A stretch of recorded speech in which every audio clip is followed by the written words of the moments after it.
Hi everyone. Come on in and say hello. If you're catching it on replay, let me know that you're here on replay. Give these cards a good shuffle. I'm here on a Monday, not a Sunday.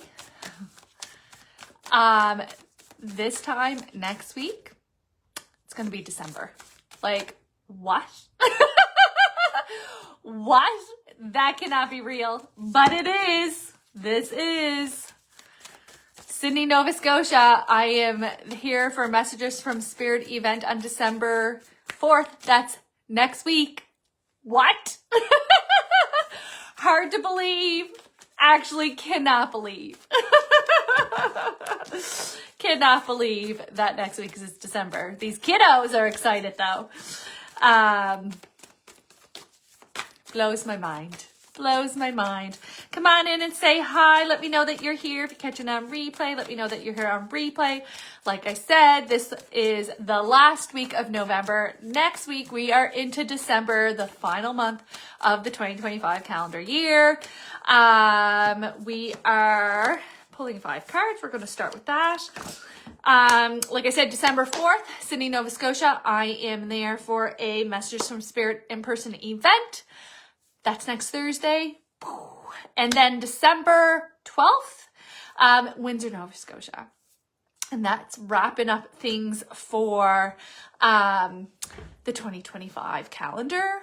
And it just blows my mind that here we are. You guys may be feeling this kind of shift. There's like such this, with the I feel like really since the last full moon, and then we went into the new moon, energetically, you may be feeling a little staticky, right? Needing to kind of like come down a little bit. This week does feel a little bit more grounded, which is nice, but still, affecting our sleep patterns. So hopefully, like you say, we continue to keep grounding. I do. Listen, my December, you don't even want to see my December. So probably can swing 1 question offers in January. That's probably what we're going to be doing. I don't really have much room to take on anything extra in the December month. But if anything changes, I will let you know. But we are definitely due for 1 question offers. And what a way to start 26, right? I think that I'll have to make a note of that. That would be a nice January 1 questions to put out there. All right, let's get into these cards. Yeah.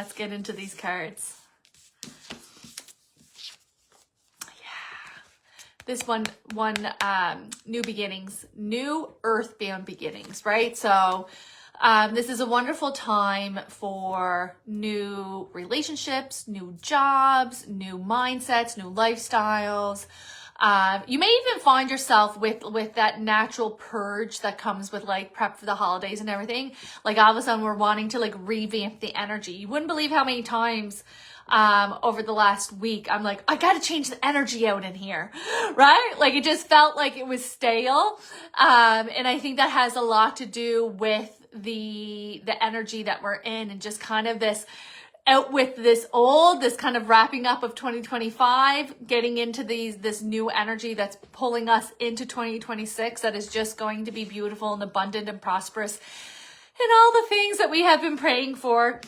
This card is absolutely indicating that.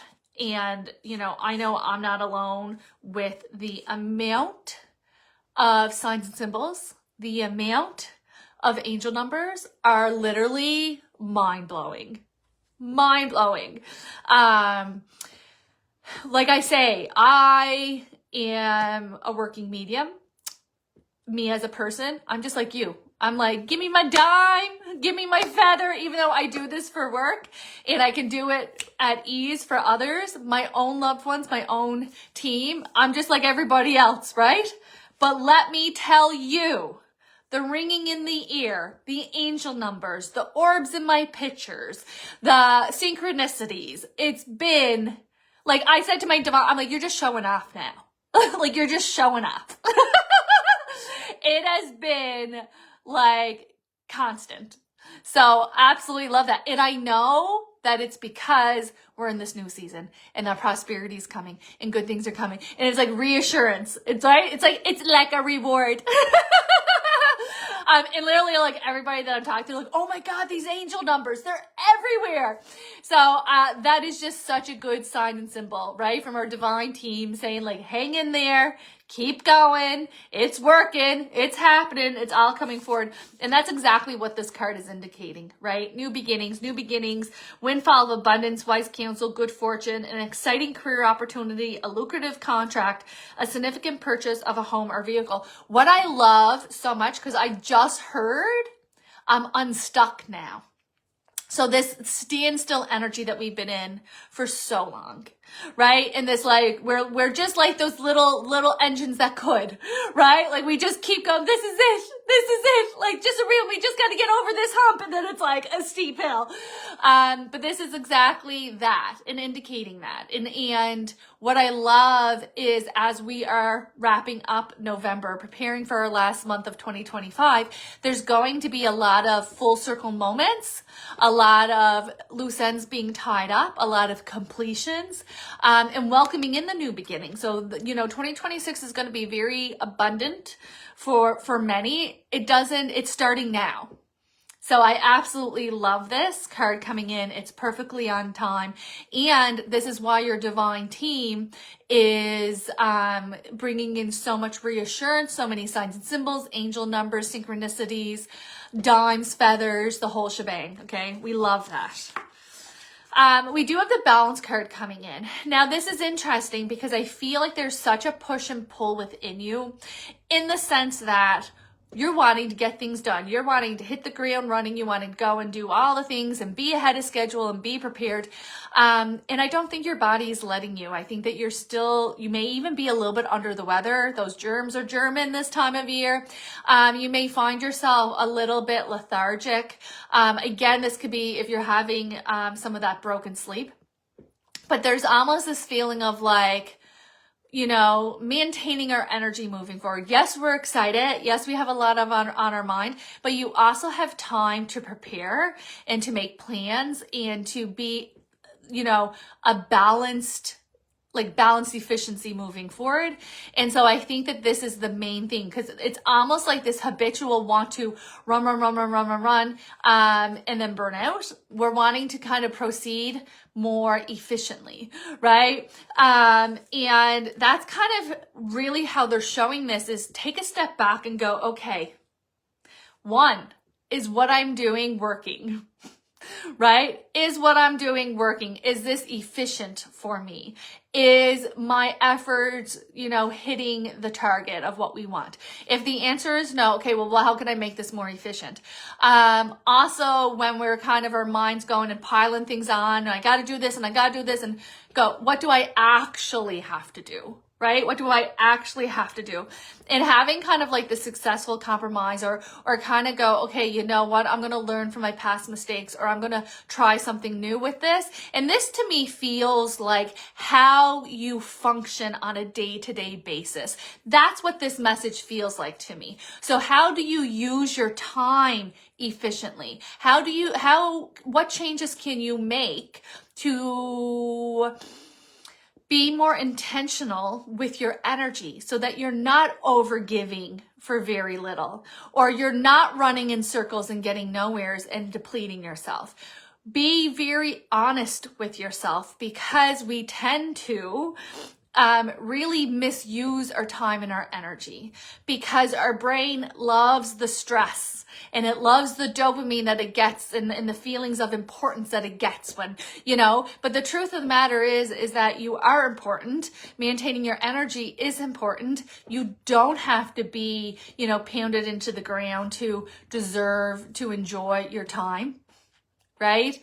Be more intentional and efficient with what you're doing, what you're taking on, and how you are going to navigate that. And be brutally honest, because we do it to ourselves if we're going to be brutally honest, right?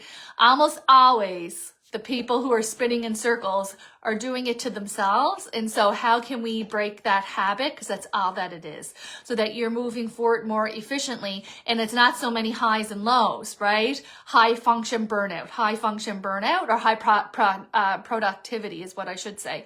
And then burnout, so that we can kind of move forward with more of a balanced approach. Maintaining your energy throughout it all, I think, is going to be very important. There is this kind of new love that's coming in, okay? And this means so many things to so many people. One, I just heard a baby cry. So babies coming in, pregnancies or births, physical births coming in for you or around you. This can also mean new babies, as in puppies, kittens, whatever you love. This can mean new relationships coming in, not only romantic friendships, soul connections, professional, but most importantly, which I love so much, is that you're falling back in love with yourself.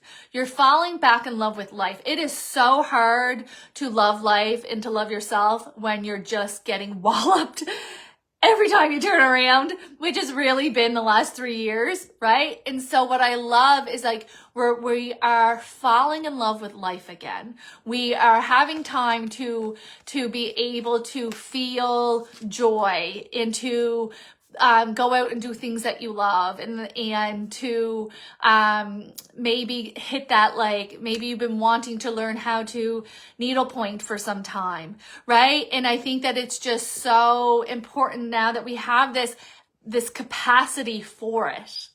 And it's also nice, like I said, this lightness that's coming in with this new energy of like, one, it feels nostalgic.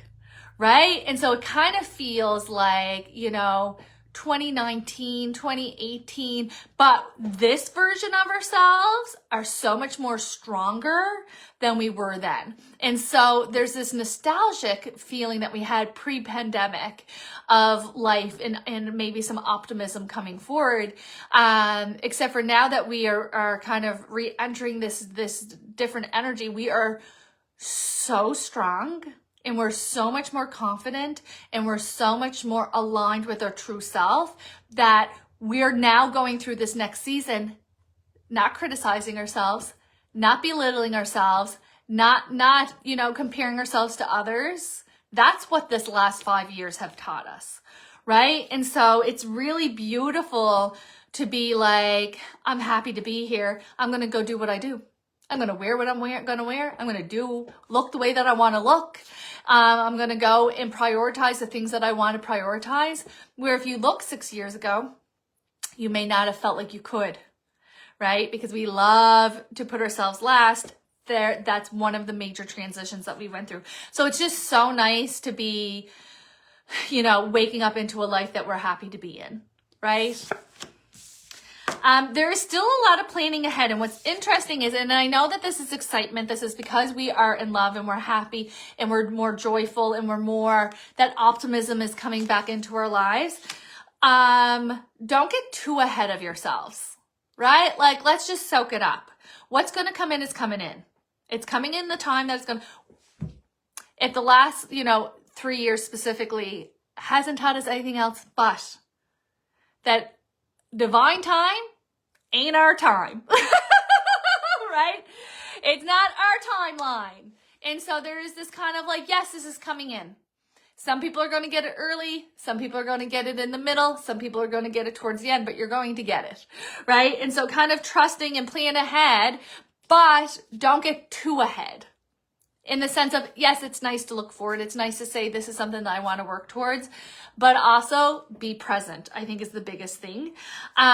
If you are signing contracts, make sure that you are reading the fine print. I see just kind of some confuffles coming in with contracts and commitments, maybe lost signatures or,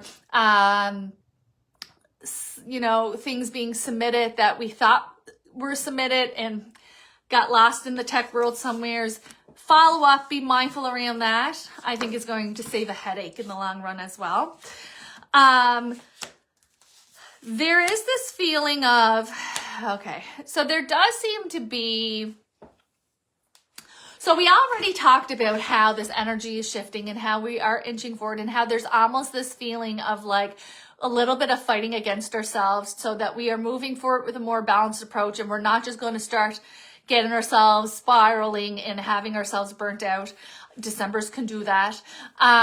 There's also the need to kind of protect your energy. So you're taking the time to be mindful for yourself. You're taking the time to sit with yourself and going, what's important? How do I want to use my energy? What do I want to prioritize moving forward? Let me make a schedule so that I'm not feeling like I'm burning the candle at both ends, and I'm not feeling like if I get the cold that it's going to just derail me, that there's a little bit of wiggle room. That's amazing. That's amazing that you are taking this guidance and that you're working with it. There's people in your family, in your inner circle, in your job space that may not be taking that guidance, and they may not want to create a better feeling experience for themselves, and they may want to spin and spin and spin. They can do that over there. Right? And so there's almost this feeling of like, don't get caught in somebody else's tornado. Just because they want to be stressed out and this is how they're choosing to navigate, don't be kind of sucked into it. It's very easy to do, right? Because our energy always like recalibrates to like the lowest vibrational frequency that we're around. That's why they always say like, you want to surround yourself with like-minded people, or better, right? So that you level up, that you're not going down. Because we automatically kind of recalibrate to that lower vibrational energy that we're around, right? And so be mindful when people are, if this is a choice that they are making, then you choose to kind of create space or protection or a guideline for yourself. I'm not going to take this on. Even just having the simple awareness of like, this is what's happening. I'm not taking that on. Plus, doing your spiritual hygiene, bubbling up your energy is very helpful as well. But there does seem to be, the need to protect your energy, that there is a lot going on, but we're kind of focusing on the negative. But this feels like a hand-me-down, meaning like, somebody may be focusing on the negative and they may be venting to us, and then we're absorbing it, right? And then all of a sudden their mindset is our mindset, and now I'm spinning and I'm going and I'm stressed out, and I am stealing the joy from myself, abandoning the intentions that I set for myself. And so there is this need for you to have some awareness around that, and to put some guidelines in place. I think is really important. There's a success arc because it's all working out.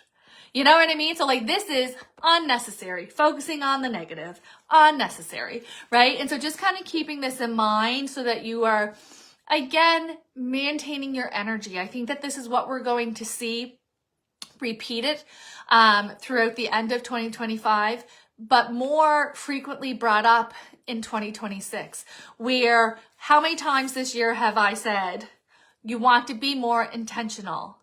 More, how do you want to show up in your life? How do you want to show up in yourself, in your relationships, in your workplace, right? Being more intentional instead of merely surviving your days, right? Having that capacity, having that foresight, having that time to go, okay, this is how I want to represent, or this is my intention, or this is the feeling that I want to bring, right? Where when we're moving forward now, we're going to be more intentional with, how am I using my time? Is this efficient for me? Am I creating something out of nothing? Am I preventing myself from having a more peaceful experience? Okay, how can I shift that? What can I do to accommodate that, right? And being realistic with your expectations, planning ahead, pretty much sums that up, right? It's not hard. And this is the things that I have learned, over the last 13 years of my journey, is the tips and the tricks and the little, life hacks are never complicated. It's never hard, right? It's very simple. Even when learning about my intuition and welcoming that part of myself into my life, it's not hard. Did I make it hard? Abso-fucking-lutely. I probably couldn't have made it harder on myself. I literally tormented myself for 3 years straight. Looking back, I'm like, we think that it must be hard. It must be complicated. Only they know how to do it, or somebody else knows better, or they get to deserve it, or what makes them special. The tips and the tricks in life that help the most are not complicated. Do you want to know why? Because we are meant to have a good feeling life. There is enough for everyone. Everyone deserves to have the most money, the most happiness, the most love, right? And we make these mental blocks in our heads that prevent it or make it seem like it's so unattainable. And it's always these little things, because God isn't here to trick us. The universe didn't put you here and was like, right? They know that it is hard to be human. And so they gave us intuition. What's your intuition? Your intuition is your GPS through this life experience. Your intuition is that loving guidance, that little, when you're a toddler, that guiding hand that's taking you here and we're safe to go there. That's your intuition. We were built with safeguards to come into this life experience and to find how to make life easier and more bearable for us tends to be these happy little effective tips and tricks. It is our beliefs around it, right? Our beliefs that if anything is worth it, then you have to suffer to earn it, right? Hand-me-down belief. Or that only special people get to have the success, have the love, have the job, have the whatever your ... is, right? But in truth, we are all equally worthy and deserving here in the physical form. And we all have the ability to create a good feeling life for ourselves. It's our beliefs that tell us that we're not worthy. And the beliefs aren't even your belief, because you wouldn't be wanting it so much if you really truly believe that you weren't worthy of it. And so it is a hand-me-down limiting belief that we picked up along the way, whether it's from a family member, a toxic relationship, culture, society, right? And so we are rewiring that. It doesn't have to be complicated. Simple solutions, right? And instead of criticizing yourself for being flawed in the first place, right, prevents you from reaching and using these little tips and tricks that are very helpful. And so kind of getting out of that mindset, right, that we have to suffer to earn, that we can, yes, things are going to be challenging. I'm not saying that things aren't going to be challenging, but there is such this belief that we really have to be in a bad way for anything to deserve the vacation time. You really got to be just on the brink of crossing over to use that sick day, right? How many people go, oh, she's not even that sick, or he's not even that sick, or oh, sick days are sick days. You have the right to take them. There is nothing morally wrong with using your sick days. You have sick days for a reason, but people put beliefs around that, right? And so it is really interesting to sit in reflection and be like, who's preventing me from feeling better about myself? Is it the outside world or is it me, right? The good news is when we do realize that oftentimes it is ourselves and our minds that put us in this box, this invisible box, but it feels real, is that you have the control to change that. You have the control to say, I'm not going to think that thought. This thought is just a habit, right? A belief is just a thought that you repeat it until you believed it. So now let's give a new thought and let's repeat that until we believe it, right? And so I think that it's going to be really interesting on how this is going to bubble up and show itself over the next, 5 weeks to kind of clear the way for the abundance and the wealth and the prosperity that's coming in 2026. Because after, these dang gone 8 years of really going through it, you really don't want to squander those blessings when they come in. So having that self-awareness and taking that forward with you is absolutely going to be worthwhile, so that you are in a space not only to recognize the blessings, but to welcome them in and to allow yourself to experience them. Awesome. All right, everyone, I'm going to leave that with you. I hope that you have a really, really wonderful week. Next Sunday is November 30th. Then we're into December. Don't forget, next Thursday, December 4th, I'm in Sydney, Nova Scotia for Messages from Spirit event. There's 7 tickets left. So if you're wanting to come, grab them before they're gone. See you next week.